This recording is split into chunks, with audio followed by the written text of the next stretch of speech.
D'accord, Dr Kouyaté Karim, président de la Fondation ADEM. Je pense que c'est une opportunité pour nous de remercier d'abord la Tunisie à travers l'ambassade de Tunisie, mais surtout la Banque islamique des développement qui a été et ses partenaires qui ont permis le financement de cette opération, mais en collaboration avec l'ONG Nadia Al-Bassa qui nous a fourni en matériel technique, mais surtout en personnel de qualité, mais qui a le savoir-faire.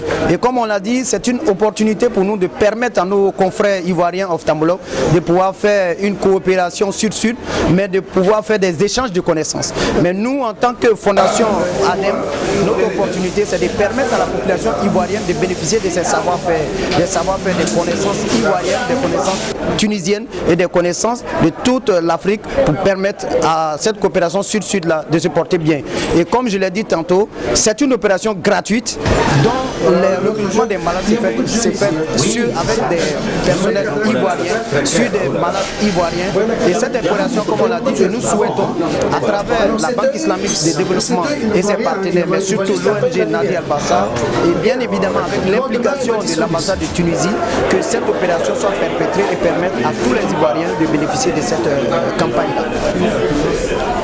Évidemment, notre objectif au début de cette campagne, c'est de pouvoir prendre en charge 500 personnes, pouvoir bénéficier de cette campagne. Mais aujourd'hui, nous sommes très satisfaits parce que jusqu'à ce jour, je vous parle, nous sommes à 450 malades. Il est 9 heures et nous estimons que l'objectif qu'on s'est fixé est atteint largement. Ça suffit qu'on sait uniquement que les personnes qui ont bénéficié de l'opération. Parlant des personnes qui ont été consultées, nous sommes à 1300 personnes qui ont été consultées. Combien de fois nous besoin Oui, évidemment, c'est la première campagne, c'était une campagne pilote. L'objectif du président d'honneur de cette fondation, dans son credo d'action humanitaire, des actions sociales, c'est de pouvoir, à travers cette fondation ADEM, le ministre d'État qui est le président d'honneur, veut bien répercuter cette action et veut reprogrammer cette campagne pour que cette fois-ci, près de 1000 personnes puissent bénéficier de cette opération. Vous voyez qu'elle est réveillée, qu'elle est encore. Le président d'honneur, le ministre d'État, elle rentre chez elle, elle dort chez elle ce soir et demain elle revient pour le premier pansement. Donc il donne une ordonnance pour les médicaments. Et notre malade prend la place.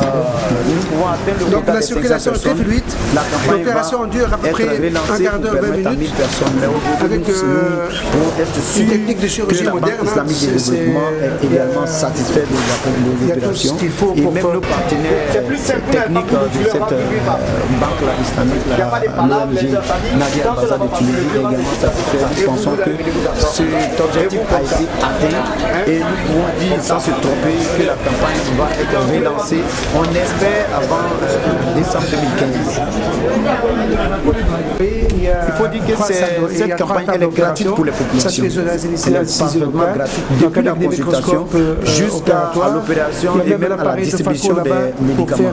Certains malades qui nécessitaient un ajout en plus de leur opération, des correcteurs ont pu bénéficier également des lunettes. Vraiment pour moi c'est une campagne qui est une réussite. C'est une campagne qui a permis à près de 500 personnes de bénéficier de cette campagne cataracte, mais surtout qui a permis une collaboration forte entre les techniciens tunisiens de l'ONG Nadia Al-Bassa et les techniciens ivoiriens de pouvoir faire des échanges d'expérience. Donc nous pensons un instrument qu'avant décembre, cette campagne va être relancée. La fondation a été créée officiellement en 2006, mais depuis 2004, la fondation sur le Guinée, la fondation agit au niveau de la santé, la fondation agit au niveau de l'éducation, au niveau de la protection de l'environnement, au niveau des droits des enfants, au niveau également de la lutte contre la traite des enfants, donc le travail des enfants. Donc il faut dire que c'est une fondation qui a un caractère social, c'est une fondation qui agit au plan sanitaire, c'est une fondation qui souhaite vraiment répercuter toutes ces actions dans les domaines de compétences pour permettre aux Ivoiriens de bénéficier de ces actions. Et évidemment, la cataracte est l'une des causes de la cécité en Côte d'Ivoire. La cataracte est l'une des maladies qui peut être évitée parce que c'est une maladie qui rend les gens aveugles. Nous pensons qu'il y a sur les 10% des personnes aveugles en Côte d'Ivoire, sur les 10%, il y a près de 7% dont l'origine est la cataracte. Donc on pense que nous pouvons sauver ces personnes-là.